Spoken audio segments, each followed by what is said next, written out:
कहते हैं अगर बुलंद हौसले तो जिंदगी में हर मुकाम है, मुश्किलें और मुसीबतें तो जिंदगी में आम है। कि अगर बुलंद हौसले तो जिंदगी में हर मुकाम है, मुश्किलें और मुसीबतें तो जिंदगी में आम है। अगर जिंदा हो तो ताकत रखो लहरों के खिलाफ तैरने की। अगर जिंदा हो तो ताकत रखो लहरों के खिलाफ तैरने की, क्योंकि लहरों के साथ बहना तो मुर्दों का काम है। क्योंकि लहरों के साथ बहना मुर्दों का काम। नमस्कार साथियों, आप सभी का स्वागत है आपका अपना परिवार, आपका अपना YouTube channel success point digital में। हमें उम्मीद है कि आप लोग बहुत ही अच्छे होंगे, क्योंकि दशहरा खत्म हो चुका है और करीबन 7-8 रोज के बाद हम आपसे मिलने एक न्यू टॉपिक के साथ आ चुके हैं। तो चलिए, हमें उम्मीद है कि आप लोग बहुत ही अच्छे होंगे और पढ़ाई लिखाई बहुत ही अच्छे तरीके से चल रही होगी। देखिए, आज का टॉपिक है हम लोग का पॉलिटी का एक टॉपिक है, जो कि राष्ट्रपति बहुत ही महत्वपूर्ण अंग है, महत्वपूर्ण टॉपिक है। इनसे रिलेटेड कई सारे क्वेश्चन भी आता है हमारे एग्जाम में, और किसी कंफ्यूजन हो जाता है। हम लोग को क्या हो जाता है, कंफ्यूजन होता है। ताकि अगर उसके थ्योरी का अगर हम लोग समझ लेते हैं तो कंफ्यूजन होना इम्पॉसिबल, कंफ्यूजन नहीं होगा। तो चलिए, उसी थ्योरी का आज हम आप लोग के बीच में लाए हैं। अगर इनसे रिलेटेड जो भी आपके अंदर कंफ्यूजन होगा 100% आपका खत्म हो जाएगा, 100% आपकी कंफ्यूजन दूर हो जाएगी। तो चलिए स्टार्ट करते हैं। चलिए, ज्यादा समय को वेस्ट ना करते हुए हम लोग स्टार्ट करते हैं राष्ट्रपति, जो कि टॉपिक है पॉलिटी का। देखिए, इसके बारे में जो वर्णन किया संविधान के भाग 5 में, जो कि एक संघ है। ये क्वेश्चन आता है कि भारत के राष्ट्रपति के बारे में जो वर्णन किया गया संविधान के कितने भाग में किया गया, तो संविधान के भाग 5 में किया गया, जो कि एक संघ है। यह आर्टिकल 51 से लेकर 151 तक है। देखिए, राष्ट्रपति के बारे में जो वर्णन किया गया संविधान के भाग 5 में, और यह आर्टिकल 51 से लेकर 151 तक में इसके बारे में वर्णन किया गया। किसके बारे में? राष्ट्रपति के बारे में।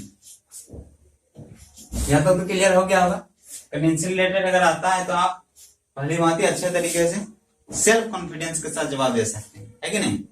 क्योंकि इनसे रिलेटेड क्या आएगा कि संविधान के बारे में कितने भाग में वर्णन किया गया है और वह किस आर्टिकल में किया गया है कि नहीं?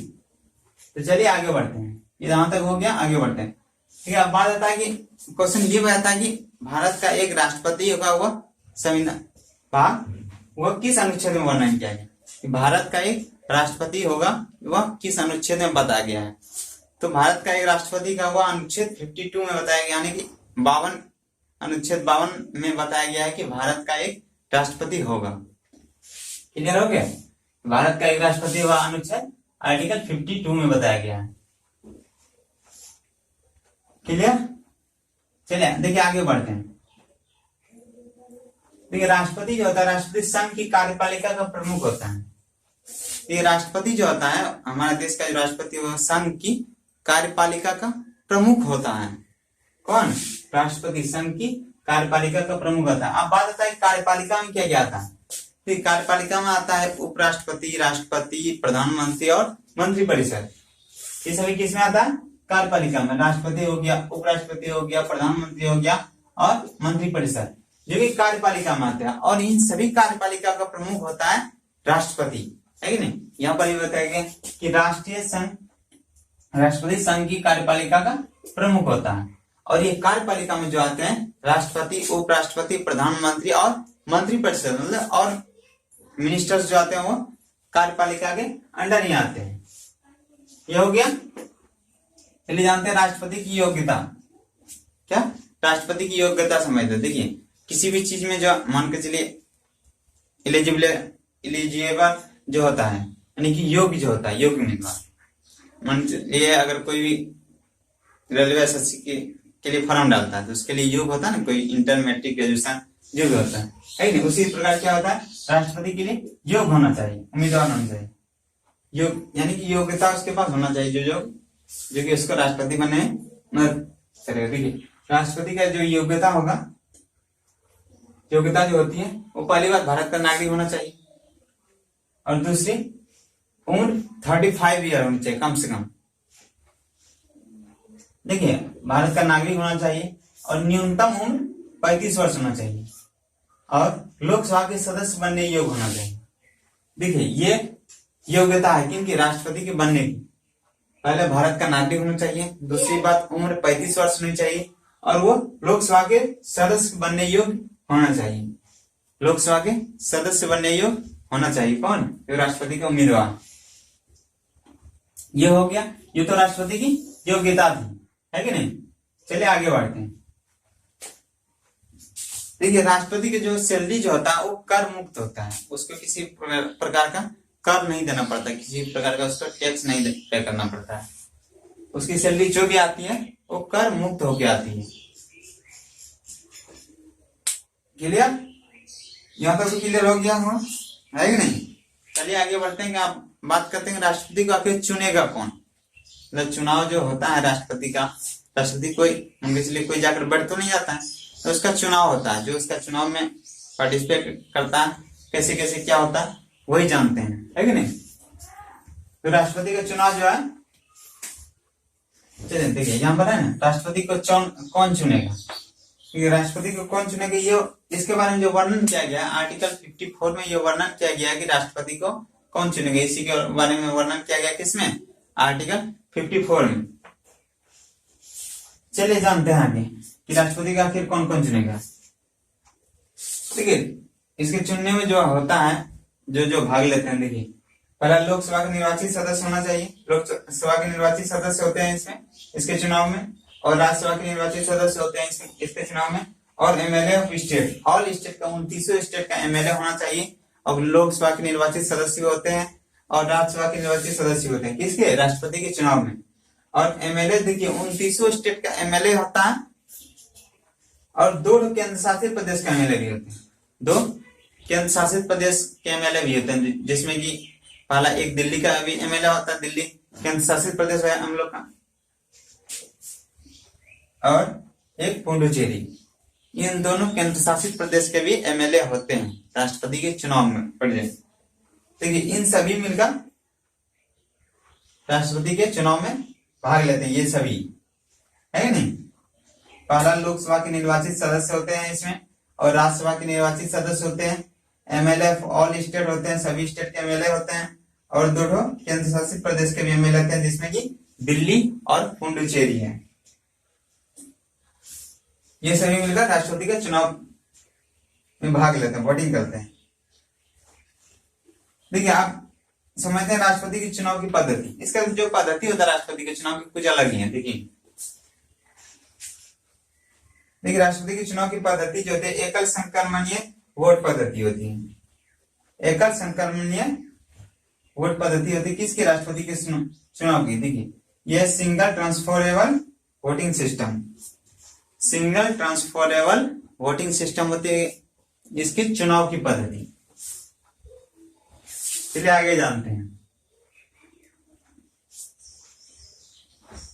देखिए वोट इसमें क्या होता है, हम लोग का जैसे कोई विधानसभा का चुनाव हो रहा है या लोकसभा का चुनाव हो रहा है, उसमें क्या होता है कि अगर 4 कैंडिडेट है, 4 या 10 जो भी कैंडिडेट है, अगर आपको जो अच्छा लगता है, जो आपके हित में के लिए कार्य करेगा, आपको अच्छा लगता है दोनों नंबर वाला सही है तो आप दोनों नंबर में दबा देते हैं, कम खत्म।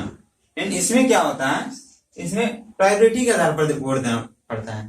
प्रायोरिटी मतलब कि अगर इसमें 4 कैंडिडेट है तो प्रायोरिटी सबसे ज्यादा आप किसको दे रहे हैं?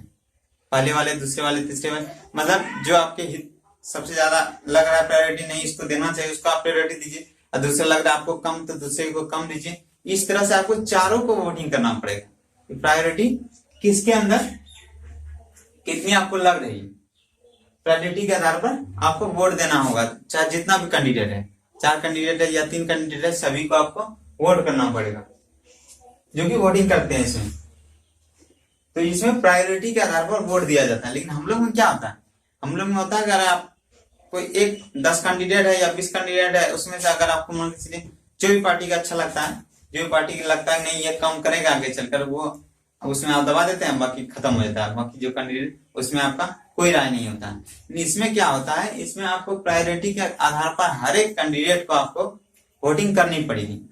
यही डिफरेंस है इन लोगों में, इनमें राष्ट्रपति के चुनाव में और लोकसभा और विधानसभा के चुनाव में ये डिफरेंस है। लोकसभा विधानसभा ये सेम हो गया, लेकिन राष्ट्रपति का चुनाव जो होता है ये प्रायोरिटी के आधार पर होता है। तो क्वेश्चन आता है राष्ट्रपति का चुनाव किस तरह से होता है, तो प्रायोरिटी के आधार पर राष्ट्रपति का चुनाव किया जाता है।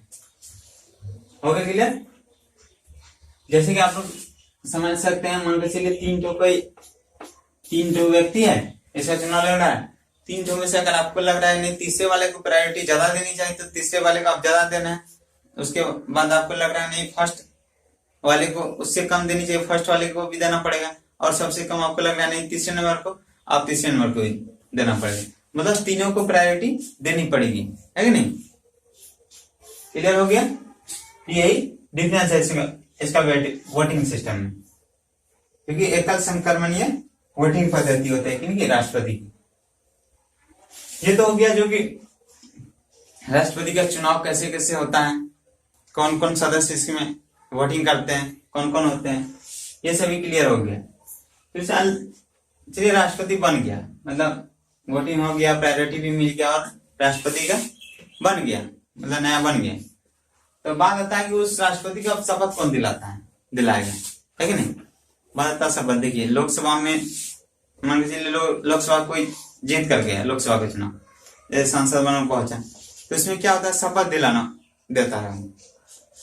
सर्वोच्च न्यायालय क्या करता है, वहां पर क्या होता है, संसद में वो शपथ लेता है कि हम ऐसे ऐसे कार्य करेंगे और संविधान के विरुद्ध कार्य नहीं करेंगे, है कि नहीं?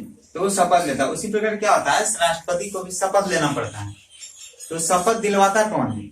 शपथ जो राष्ट्रपति को दिलवाता है वो सर्वोच्च न्यायालय के मुख्य न्यायाधीश होता है। कौन? सर्वोच्च न्यायालय के मुख्य न्यायाधीश क्या दिलाता है, राष्ट्रपति को शपथ दिलाता है। तो क्वेश्चन अगर आएगा कि राष्ट्रपति को शपथ कौन दिलाता है, तो भारत का सर्वोच्च न्यायालय जो होता है उनके जो मुख्य न्यायाधीश होते हैं वही शपथ दिलाते हैं। किनको? राष्ट्रपति को। क्लियर? ये तो शपथ तक बात होगी, कैसे राष्ट्रपति चयन हुआ, कैसे इनको शपथ दिलाया, कौन दिलाया, ये सभी डिस्कस हो गया। लेकिन अब बात आता है कि राष्ट्रपति को हटाएं कैसे। अगर कोई कानूनवश हटाना पड़ गया तो राष्ट्रपति को कैसे हटाया जाता है? कि राष्ट्रपति को आप लोग ऑब्जेक्टिव में अगर आपका थ्योरी मान के चलिए बेसिक कंप्लीट नहीं होगा तो अगर आप सेट मारते हैं तो आपको ऑब्जेक्टिव में जरूर टकराता होगा ये सब क्वेश्चन, राष्ट्रपति से रिलेटेड या राष्ट्रपति को कैसे हटाया जाता है। तो क्वेश्चन देखेंगे महाभियोग द्वारा हटाया जाता है कि नहीं?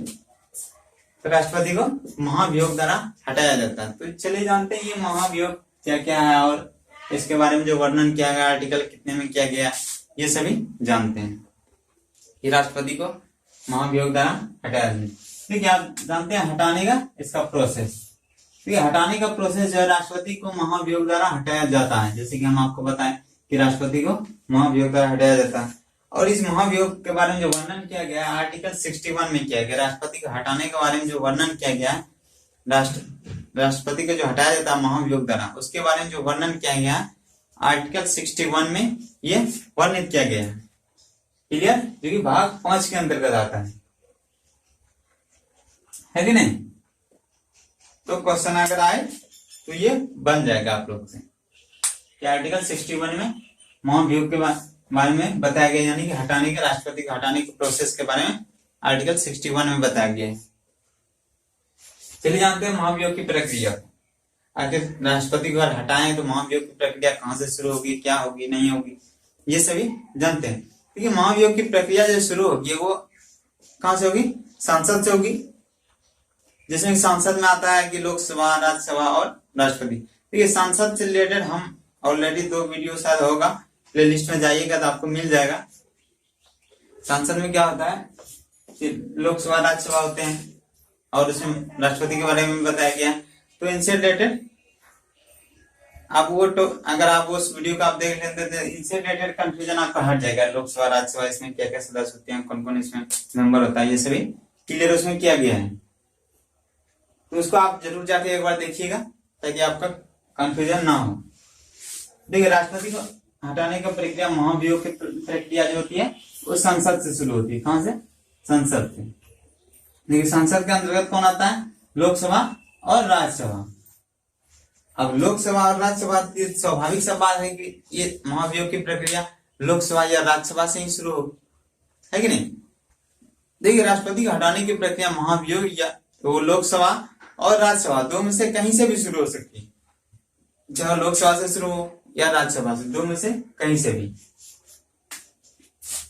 ये जरूरी नहीं है कि केवल लोकसभा से शुरू होगी, ये राज्यसभा से भी शुरू हो सकती है या लोकसभा से। चलिए जानते हैं, जिस समय थे हम लोग की, मान के चलिए लोकसभा से शुरू हुई। महाभियोग की प्रक्रिया कौन से शुरू हुई? मान लेते हैं कि हम लोग लोकसभा से महाभियोग की प्रक्रिया शुरू हो गई। पहले महाभियोग की प्रक्रिया लोकसभा से शुरू हुई तो 1/4 भाग जो है, 1/4 हिस्सा जो है वो लिखित में नोटिस देगा। किनको? राष्ट्रपति को। यानी कि लोकसभा के जितने भी मेंबर्स हैं वो 1/4 भाग उनका वो नोटिस देगा। किनको? राष्ट्रपति को लिखित में नोटिस देगा। 1/4 भाग किनके? लोकसभा के सदस्य राष्ट्रपति को नोटिस देंगे, लिखित में नोटिस देना पड़ेगा। क्लियर?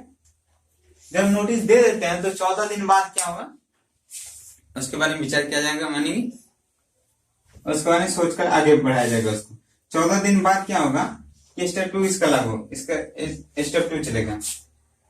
तो इसके बाद क्या होगा कि वोटिंग कराया जाएगा। किसमें? लोकसभा में वोटिंग कराया जाएगा, जिसमें कि 2/3 वोट, अगर 2/3 भाग अगर इसका समर्थन कर देते हैं, अगर 2/3 भाग अगर इसका इस प्रस्ताव का अगर समर्थन कर देते हैं, इस नोटिस का समर्थन कर देते हैं, तो उस नोटिस को कहाँ भेजा जाएगा? आगे फिर भेजा चले जाएगा। 14 दिन बाद क्या हुआ? वहां पर वोटिंग कराया जाएगा और उसमें 2/3 भाग जो है, अगर मान के चलिए आगे बढ़ाने के लिए मांग कर लिया 2/3 भाग, तो उसको क्या होगा? फिर से आगे बढ़ाया जाएगा। कहां से? लोकसभा से आगे बढ़ाया जाएगा। अब लोकसभा से जो आगे बढ़ाया जाएगा तीसरा स्टेप में पहुंच जाएगा, और तीसरा स्टेप में कहां पहुंचेगा? राज्यसभा पहुंचेगा। कहां? राज्यसभा। देखिए अब तीसरा स्टेप में पहुंचा। देखिए अब प्रस्ताव राज्यसभा के पास जाएगा। पहले कहां था? स्टार्ट कहां से हुआ था? लोकसभा से। अब कहां पहुंच गया? राज्यसभा में पहुंचा। अब वहां पर भी चुनाव कराया जाएगा, वहां पर भी वोटिंग कराया जाएगा। अगर वहां पर भी 2/3 भाग वोट होंगे, समर्थन मिलेगा, अगर वहां पर भी मान के चलिए वहां लोकसभा में राज्यसभा में भी अगर 2/3 भाग अगर उसका समर्थन कर रहे हैं, उस प्रस्ताव का अगर समर्थन कर रहे हैं 2/3 भाग, तो क्या होगा? अगर समर्थन कर दिया तो वहीं से तब राष्ट्रपति को तब हटा दिया जाएगा। मतलब महाभियोग की प्रक्रिया वहीं से पूर्ण हो जाएगी। कहां से स्टार्ट कहां से हुई थी? लोकसभा से, जो कि नोटिस पहले दिया गया, और उसमें फिर क्या हुआ? 2/3 भाग उसको प्रस्ताव को आगे बढ़ने की मांग किया गया, और फिर क्या हुआ? तब फिर लोकसभा से फिर राज्यसभा गया, और राज्यसभा में 2/3 भाग फिर इस प्रस्ताव में समर्थन किया। समर्थन जब 2/3 भाग कर दिया राज्यसभा में, तब जाकर राष्ट्रपति को वहां से हटाया गया। तो ये थी महाभियोग की प्रक्रिया, है कि नहीं? ये देखिए ये कहां से शुरू हुई थी? लोकसभा से। ये जरूरी नहीं है कि लोकसभा से ही केवल शुरू हुई, ये राज्यसभा से भी शुरू हो सकती है। यहाँ से ये राज्यसभा से भी शुरू हो सकती है, लेकिन ये शुरू कहां से हुई थी?